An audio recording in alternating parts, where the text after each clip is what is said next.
बढ़ चाहिए। Good morning बच्चों, मैं अभिषेक मिश्र, पीजीटी केमिस्ट्री। आज 10th क्लास के लिए पी ब्लॉक आज खत्म हो जाएगा। हम बात करेंगे 17th और 18th ग्रुप में कितनी रिएक्शंस हैं, उन रिएक्शंस का जिक्र करेंगे, प्रिपरेशन, प्रॉपर्टीज, Cl2 का, HCl का, और 18th ग्रुप में जो भी प्रिपरेशन है नोबल गैस कंपाउंड्स की और उनकी हाइड्रोलिसिस है, हम उसके बारे में बात करेंगे। तो आइए शुरुआत करते हैं। हम आपको प्रिपरेशन दिखाते हैं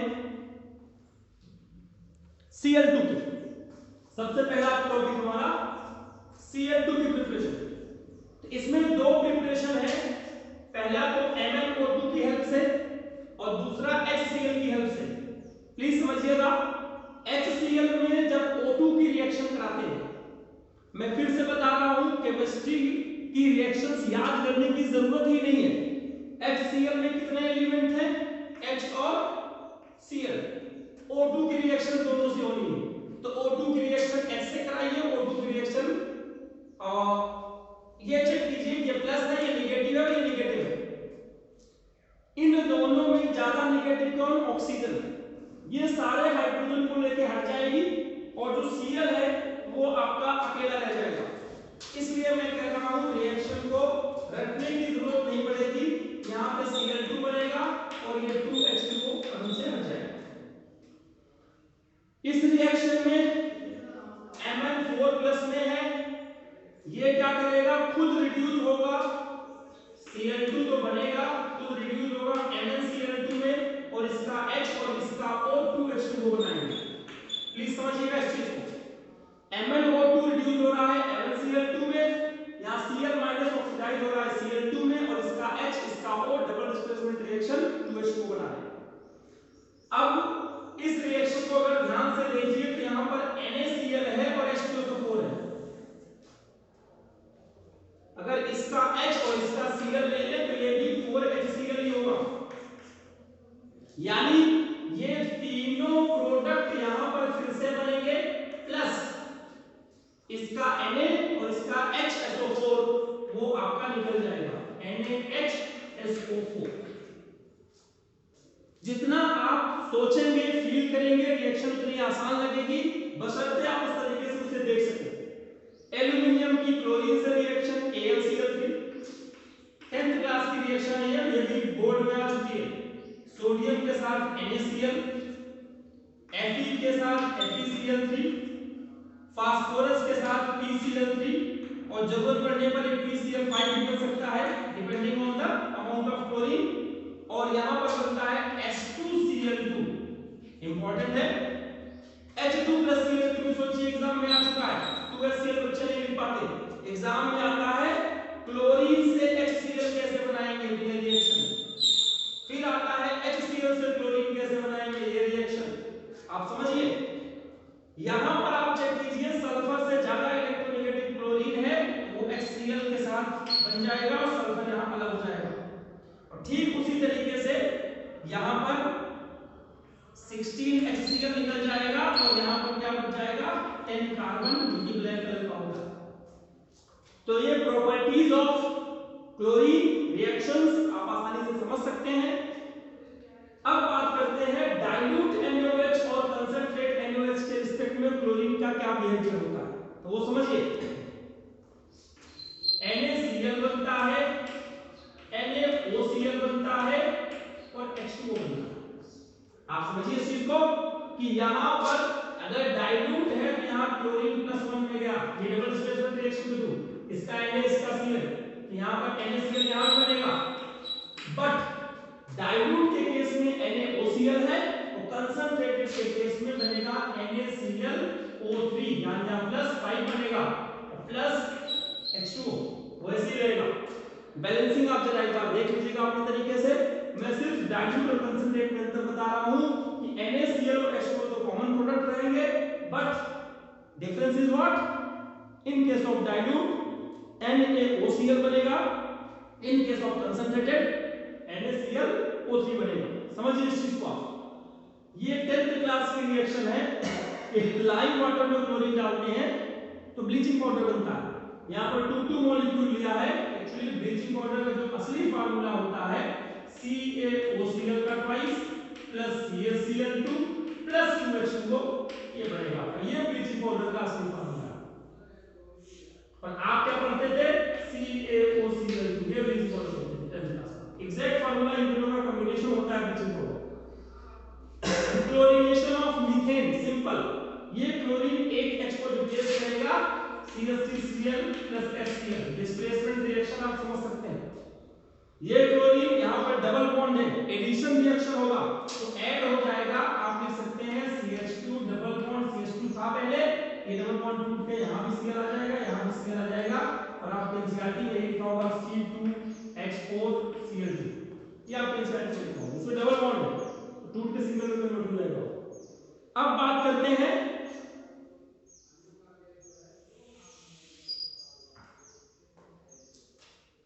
FeSO4 Na2SO3 SO2 और I2 इन सबके रिस्पेक्ट में क्लोरीन ऑक्सीडाइजिंग एक्शन शो करता है।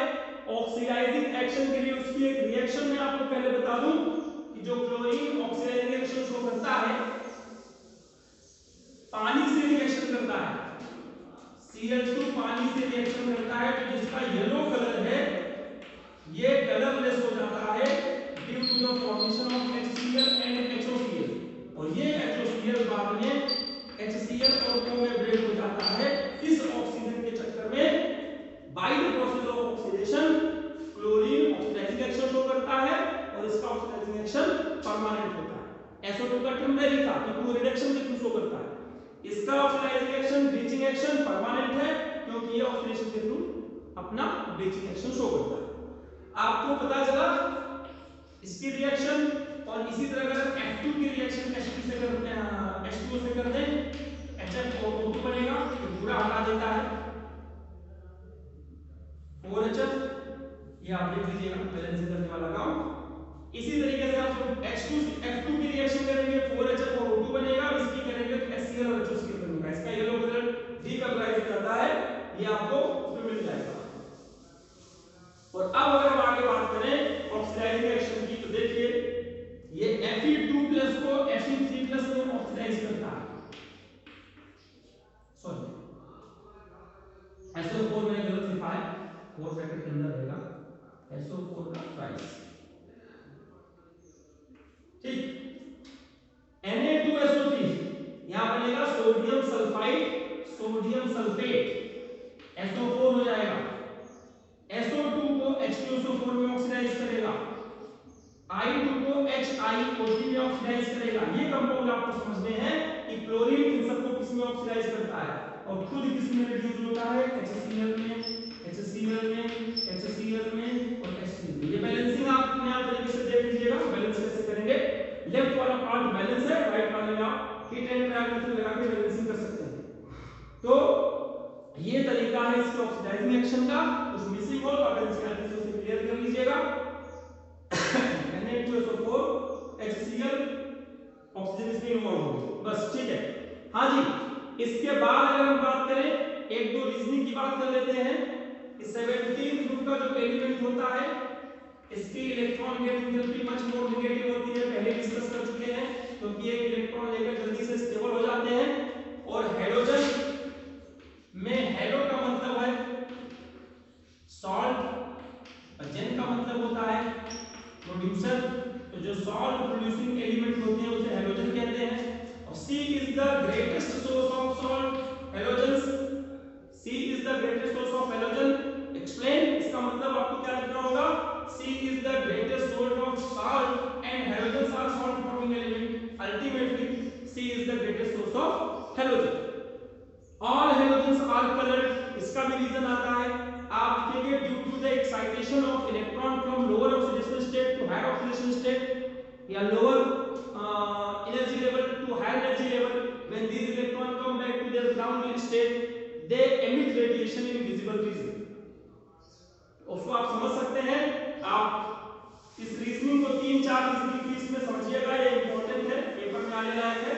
हमने आपको यहां तक की बात बता दी। अब देखिए HCl की प्रिपरेशन में क्या है?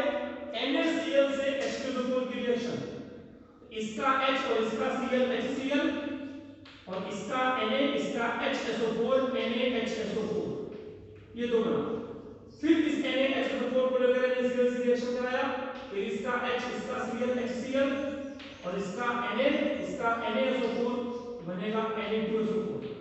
हम ओवरऑल भी एक साथ लिख सकते थे कि 2NaCl + 2H2SO4 H2SO4 Na2SO4 + 2HCl। Properties में देखिए NH3HCl की प्रॉपर्टीज की बात करेंगे, NH4Cl बनेगा।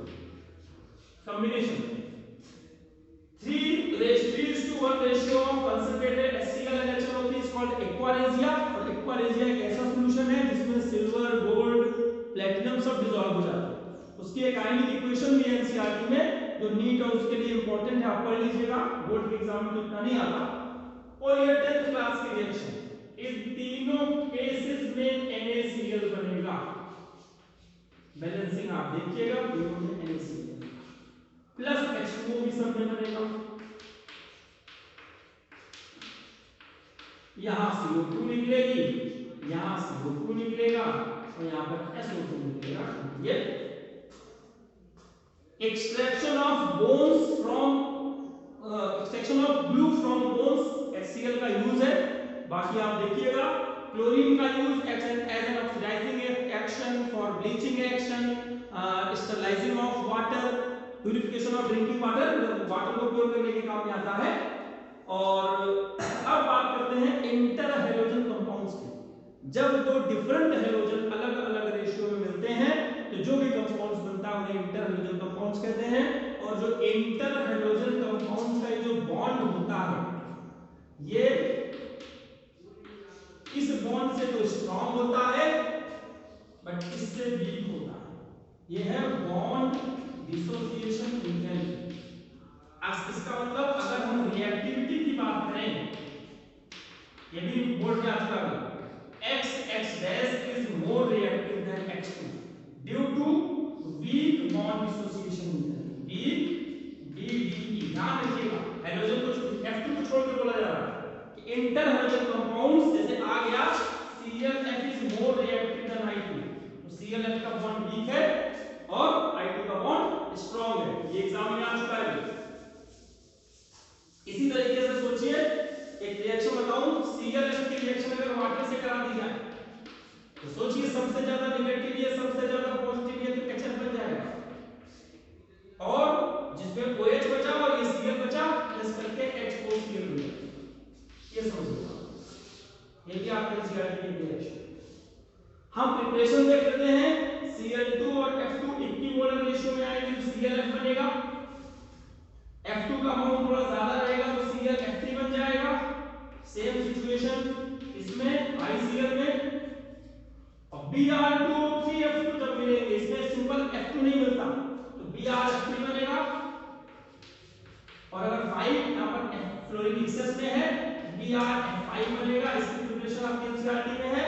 और जो इंटर हैलोजन कंपाउंड्स का यूज होता है यूरेनियम का फ्लोरिनेशन करने में, फ्लोरीन प्रोवाइड करता है ये, इससे यूरेनियम से 6 फ्लोरीन लेके UF6 बनाएगा ये, और प्लस आपका जितना भी बच जाता है ClF3 हट जाएगा। ये आप समझिए, यूरेनियम का फ्लोरिनेशन में इसका यूज किया जाता है। 3ClF बचेगा, मैं गलत बोल रहा हूं, 3ClF यहां पर निकल जाएगा। तो ये हो गया इंटर हैलोजन कंपाउंड्स के बारे में रीजनिंग भी बता दी और रिएक्शंस भी बता दी। अगर यूजेस एक दो रह गया होगा तो आप जरा अपने तरीके से देख लेना। अब हम बात करते हैं नोबल गैस में। तो जो नोबल गैस की प्रिपरेशन है Xe + F2, XeF2, कंडीशन जरा आप एनसीईआरटी से चेक कर लेना। Xe + 2F2, XeF4, Xe + 3F2, XeF6। देखिए सिंपल सिंपल सा पता चल जाएगा कितना क्या लिखा हुआ है। और अगर हम बात करें XeF4 + O2F2, ये भी एक रिएक्शन है, फिर से XeF6 बन जाएगा प्लस O2 आपका निकल जाएगा। ये की प्रिपरेशन थी ज़ीनॉन के कंपाउंड्स की। और इसमें हमने एक देखा हुआ है कि रिएक्शंस करवाने के लिए ज़ीनॉन के कंपाउंड XeF2, XeF4 और XeF6 ये रिएक्शन करते हैं। SbF5 से है,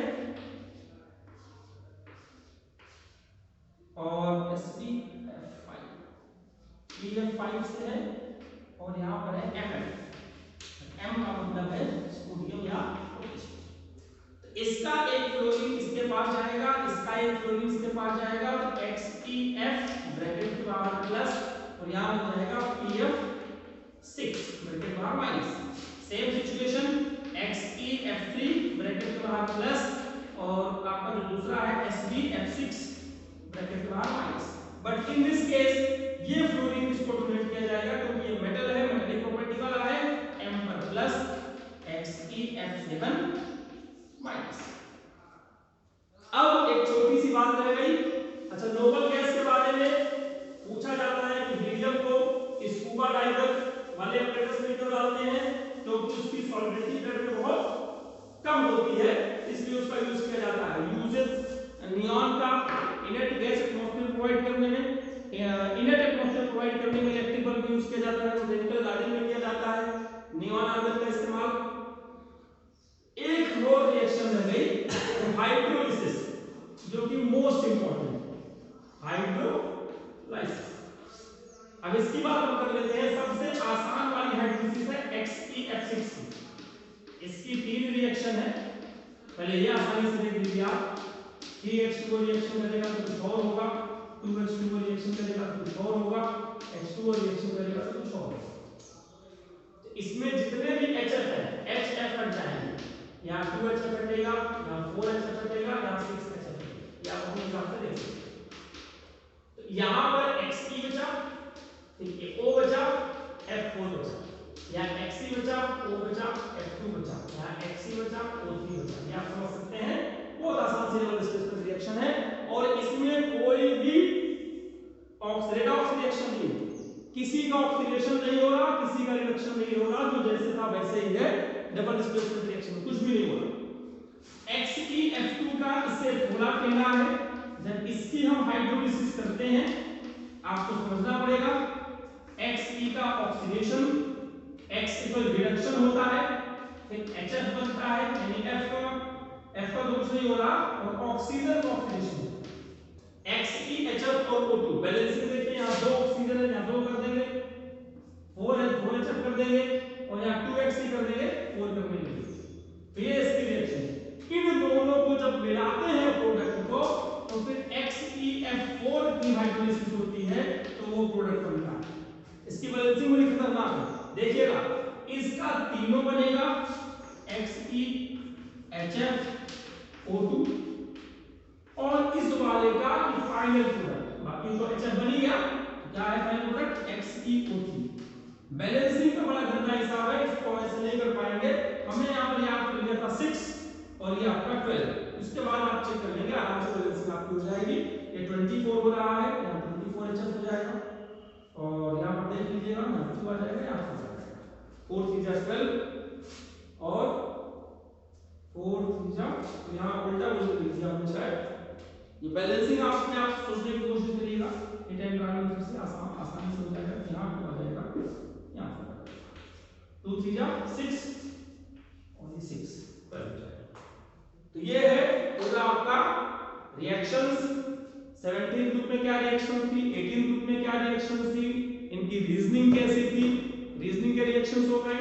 एक आइसो इलेक्ट्रॉनिक स्पीशीज भी आती है, आपके एनसीईआरटी का क्वेश्चन है, आपको नोबल गैस के कंपाउंड्स के कंपैरिजन करना पड़ेगा, आप चेक कर लीजिएगा। किसी को डाउट होगा तो उसको एक्सप्लेन कर देंगे अगले क्लास में। तो नेक्स्ट वीक से हम आपको ट्रांजिशन मेटल पढ़ाना शुरू करेंगे।